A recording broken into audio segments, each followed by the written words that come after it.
Hello guys, இன்னைக்கு நம்ம இந்த உலகத்தோட ரொம்ப முக்கியமான ஒரு ஸ்ட்ரக்சரை பற்றி தான் பார்க்க போகிறோம்.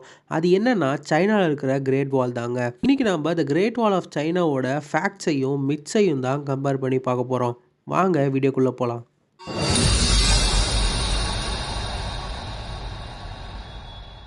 இந்த கிரேட் வால் ஸ்பேஸ்ல இருந்தே தெரியும் அப்படின்னு நிறைய பேர் சொல்லி கேள்விப்பட்டிருப்பீங்க. ஆனால் இது முழுக்க முழுக்குமே ஒரு மித்து தாங்க. இதோட ஃபேக்ட் என்னன்னு பார்த்தீங்கன்னா, கிரேட் வால் ஆஃப் சைனா என்னதான் ரொம்ப நீளமாக இருந்தாலும் இது ஸ்பேஸ்ல இருந்து வெறும் கண்ணில் பார்க்குற அளவுக்கு அவ்வளோ அகலம் இல்லைங்க.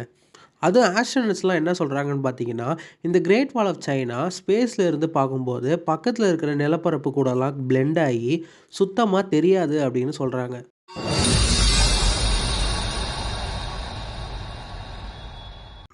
இந்த மானுமெண்ட் கம்ப்ளீட்டாவே ஒரு அரசால தான் கட்டப்பட்டது அப்படின்னு சொல்றது மித்துங்க.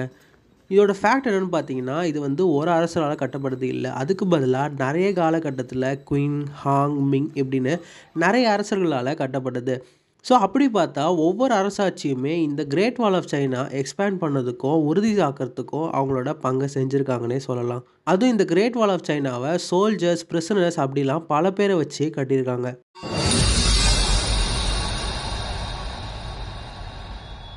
த கிரேட் வால் ஆஃப் சைனா ஒரு கன்டினியூஸான ஒரு ஸ்ட்ரக்சர் அப்படின்னு நிறைய பேர் நினச்சிட்டு இருக்காங்க. ஆனால் அது முழுக்க முழுக்குமே ஒரு மித்து தாங்க.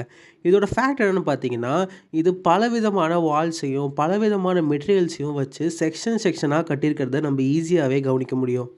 ஏன்னா நான் முன்னாடி சொன்ன மாதிரி தான் இது பல காலகட்டத்தில் பல அரசர்களால் கட்டப்படுது. அதனாலேயே இது அந்த கட்டின வித்தியாசத்தை நம்ம ஈஸியாகவே பார்க்கலாம். அதுவும் இது பார்த்தீங்கன்னா வுட்டில், செங்கல்ல, கல்லில் இப்படின்னு விதவிதமான மெட்டீரியல்ஸ் வச்சு கட்டியிருக்கிறத நம்ம ஈஸியாகவே கண்டுபிடிச்சிட முடியும்.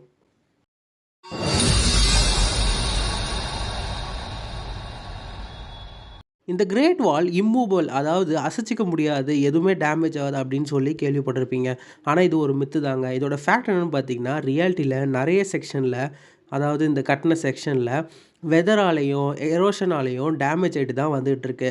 அதை சரி பண்ண அந்த நாட்டில் இருக்க பல பேர் உதவி செஞ்சுட்டு தான் இருக்காங்க. ஆனாலும் அந்த டேமேஜ் ஆன இடம் இன்ன வரைக்குமே நிறைய இடம் இருந்துட்டு தான் இருக்குது.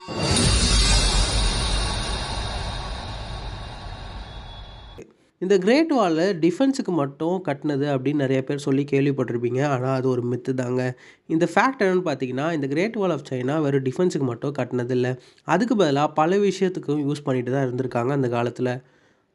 அதெல்லாம் என்னென்னு பார்த்தீங்கன்னா, ட்ரேடு, அப்புறம் இமிகிரேஷன் இந்த மாதிரி விஷயத்துக்குலாம் யூஸ் பண்ணிட்டு இருந்திருக்காங்க. அதுவும் மெர்ச்சன்ட்ஸ்லாம் அந்த இடத்துல குட்ஸு வந்து தாண்டி போகும்போது அதுக்கு டேக்ஸ் கலெக்ட் பண்ணுற இடமாவும் அது இருந்துட்டு இருந்திருக்கு.